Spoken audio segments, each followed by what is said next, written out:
Hi, my name is Clive Sr., owner of Qualicar, an automotive consulting service. In this video, I'll be going over the pros and the cons of leasing a vehicle. First, let's start with the pros. If you're looking for low monthly payments, then leasing is a good option for you. If you'd like to get into a newer vehicle every few years, then leasing is also a good option for you. Over the term of the lease of the vehicle is typically under warranty, so you really don't have to worry about repairs. Let's go over some of the cons. You are limited to between 10 and 15,000 miles per year when leasing a vehicle, typically.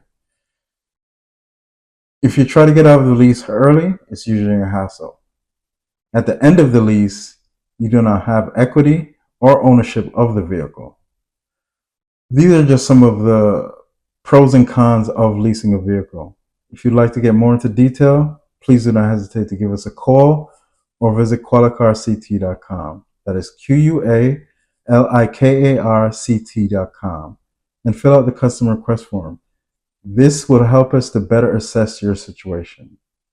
Thank you in advance for considering our service, and I'll see you in the next video. Goodbye.